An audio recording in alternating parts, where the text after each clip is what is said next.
বিরতি পর আবারও আমন্ত্রণ ২১ সন্ধ্যায়। দর্শক, আপনারা আগে থেকে জানেন আমাদের অনুষ্ঠানে অতিথি হিসেবে উপস্থিত আছেন শহীদ বুদ্ধিজীবী কন্যা ও রবীন্দ্রসঙ্গীত শিল্পী রোকাইয়া হাসান নীলি। অতিথির সাথে সরাসরি কথা বলতে চাইলে এক্ষুনি ফোন করুন ৮১৮৯৫১১ ও ৮১৮৯৫১২ এই নাম্বারে। আপা, আপনার বাবার কথা শুনছিলাম, তো একটু জানতে চাচ্ছি যে যখন আসলে বুঝে ওঠার আগে আসলে বাবাকে হারিয়েছেন আপনি, তখন আসলে অনেক কিছু বোঝার কথা না, কিন্তু এই সময়ে এসে এখন যে সময় আপনি পার করছেন, নিশ্চয়ই তখনকার কিছু সময়ের কথা, বাবার কথা এখন মনে পড়ে, কিন্তু বাবা আসলে কি বলতে চেয়েছিলেন, বাবার কি ভাবনা ছিল, হয়তোবা এখন আপনি বুঝতে পারেন। তো সেই জায়গা থেকে যদি একটু জিজ্ঞেস করি যে আসলে বাবা কেমন ছিলেন বা বাবার চিন্তা ভাবনাটা কেমন ছিল? আসলে প্রত্যেক সন্তানের কাছেই কিন্তু বাবা একটা আদর্শ মানুষ হিসাবে প্রতীয়মান হয়, সেটা আমার ক্ষেত্রেও হয়েছে। তো আসলে মানে ঠিকই বলেছেন যে আমি অনেক ছোটবেলায় বাবাকে হারিয়েছি। বাবাকে বুঝিনি, যে খালি একজন বাবা, স্নেহময়ী পিতা, এইটুকুই জেনেছি। কিন্তু দিন বাড়ার সাথে সাথে মায়ের গচ্ছিত, এই যে আমি আজকে নিয়ে এসেছি আপনাদের দর্শক, আপনাদেরকে দেখানোর জন্য, যে বাবা নিয়মিত ডায়েরি লিখতেন এবং ডায়েরির পাতাগুলি উল্টে উল্টে আমি দেখি, যখন আমি আশ্চর্য হই। বাবা একজন অত্যন্ত শৃঙ্খলিত মানুষ ছিলেন, যে প্রতিদিন উনি ভোরে ঘুম থেকে উঠছেন, ভোরে ঘুম থেকে উঠে ফজরের নামাজ আদায় করছেন, কোরআন পাঠ করছেন, ছোট শিশুকন্যাকে স্নেহদান করছেন, সপরিবারে নাস্তা, ক্লাসের ছাত্রদের ক্লাস নিচ্ছেন, এসব নানান ঘটনা। এবং বাবা ছিলেন অত্যন্ত দেশপ্রেমিক একজন মানুষ, এবং দেশপ্রেমিক এবং সত্যবাদিতা, আমি বলবো যে সত্য ওনার জীবনে একটা পাথেয় ছিল। তো আমি এখানে দেশের শ্রেষ্ঠ মেধাবীদের একজন ছিলেন, এটা নিঃসন্দেহে।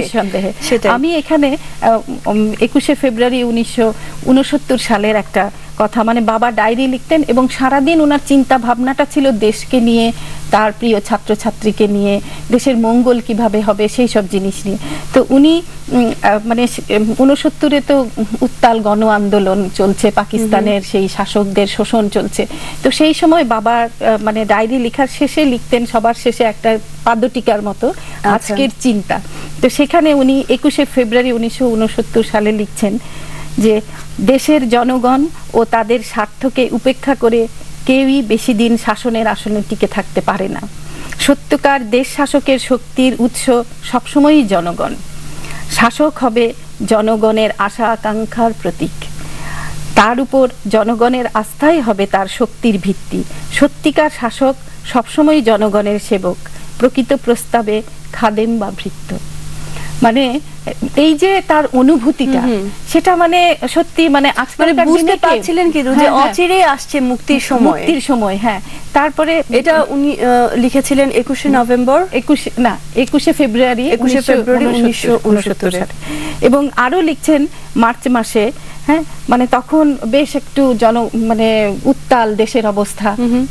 তো সেই সময়ে ওনার মনের ভিতরে যে একটা দেশে অশান্তি, উনি স্বস্তি পাচ্ছেন না, কোনো কাজে মন দিতে পারছেন না, মানে একটা সত্যিকারের দেশপ্রেমিকের যা হয় আর কি, সেটাই উনি লিখছেন যে মার্চ মাসে ১৯৫৯, সারা দেশে অশান্তি ও বেদনার্ত ভাব, দেশ জননী যেন নূতন জন্ম বেদনার প্রহর গুনছে। সেই সময় রাজশাহী বিশ্ববিদ্যালয়ের শিক্ষক ডক্টর শামসুজ্জোহা মারা যান আর কি।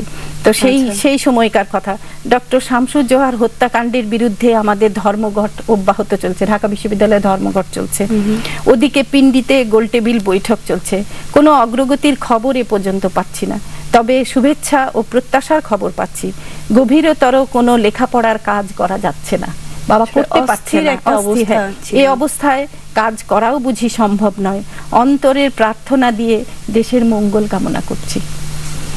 তো আমরা যে বলি যে আসলে যে পশ্চিম পাকিস্তানিরা যে এই যে বুদ্ধিজীবীদের যে হত্যা করেছিল, তারা কিন্তু বুঝেছিল যে কে এই দেশের সূর্য সন্তান, কাদের দ্বারা এই দেশ একদিন এগিয়ে যাবে, একদিন পৃথিবীর বুকে মাথা উঁচু করে দাঁড়াবে। সেটা তারা যখন বুঝলো যে আমরা আর এই ওদের সঙ্গে পারছে না বা হেরে যাচ্ছি, তখন তারা নীল নকশাটা সেই সময়ই করলো যে এই দেশের সূর্য সন্তানদের শেষ করবে। এবং আসলেই মাথা উঁচু করে আসলে উঠতে দেবে না। বুদ্ধিজীবী যেই কয়জনকে তারা মেরেছে, বাবা তো একদম অত্যন্ত মানে ইয়াং একজন শিক্ষক ছিলেন, মাত্র তিনি সিনিয়র লেকচারার হয়েছিলেন, ৪২ বছর বয়স বাবার সেই সময়। তো সেই সময়ে তার যে বলিষ্ঠ পদচারণা, তার কথা, তার ক্লাসের মানে ছাত্রদেরকে তিনি দেশমাতৃকা সম্পর্কে অনুপ্রেরণা দিয়েছেন। এবং সেই সুবাদে মুক্তিযুদ্ধ চলাকালীন ওনাকে একবার সেপ্টেম্বর মাসে ধরে নিয়ে যাওয়া হয় এবং পাকিস্তান আর্মিরা মানে মুক্তিযুদ্ধে যারা সহায়তা করছে তাদেরকে একটা মানে কঠিন শাস্তি দেওয়ার জন্য তার একটা পূর্বাভাস তৈরি করেছিল এবং বিশ্ববিদ্যালয়ে বেশ কিছু শিক্ষককে ধরে নিয়ে যাওয়া হয়েছিল। বাবাকেও নিয়ে গিয়েছিল এবং বাবাকে তীব্র মানসিক নির্যাতন করেছিল, 12 দিন সেখানে রাখা হয়েছিল। এবং বারবার তাকে বলেছিল যে তুমি ক্লাসে ছাত্রদেরকে উত্তেজিত করো।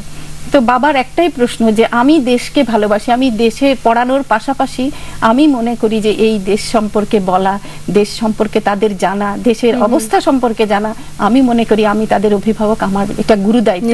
এখানে আমি কিন্তু কোনো দোষের দেখিনি।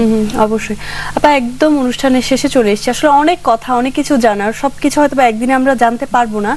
তারপর একদম শেষে ছোট্ট করে যদি একটু জানতে চাই যে এখন প্রত্যাশা কি? যুদ্ধাপরাধীদের বিচার প্রক্রিয়া চলছে, যদি আপনার কাছে প্রত্যাশা বলি বা যেটাই বলি না কেন, একদম ছোট্ট করে আপনি আপনার অনুভূতিটা বলবেন। যুদ্ধ অপরাধীদের বিচার প্রক্রিয়াটা চলছে। আমরা আসলে 40 বছর ধরেই ওই আশায় বুক বেঁধে আছি। আমার মা এখনো জীবিত। যুদ্ধ অপরাধীদের বিচার তো হতেই হবে। এই বুদ্ধিজীবী হত্যাকারী যারা করেছে সেটা যেন দিবালোকের মতো সত্য এবং চিহ্নিত সেসব ব্যক্তি। সুতরাং এই বাঙালি জাতি যদি মাথা উঁচু করে দাঁড়াতে হয়, বিশ্বের দরবারে যদি আমাদের বাংলাদেশ আমরা দাঁড়াতে চাই, এই খুনিদের বিচার হতে হবে। আমার কাম্য আমার মা যেন তার জীবদ্দশায় দেখে যেতে পারেন যে তার স্বামীর হত্যাকারীর বিচার হয়েছে এবং এই দেশের জনগণ যেন সেই প্রত্যাশা তার পূরণ করে। অবশ্যই আপনার সাথে আমরাও সেটা প্রত্যাশা করি যে অবশ্যই এই সুষ্ঠু বিচারের মাধ্যমে যুদ্ধাপরাধীদের, প্রকৃত অপরাধীদের বিচারের সম্মুখীন হতেই হবে। আপা, অনেক ধন্যবাদ আজকে এই বিশেষ দিনে আমাদেরকে সময় দেওয়ার জন্য। এনটিভিকেও ধন্যবাদ যে আজকে আমাকে এখানে আনা হয়েছে। প্রিয় দর্শক, 21 সন্ধ্যার আজকের আয়োজন এ পর্যন্তই। 21-এর সাথেই থাকুন।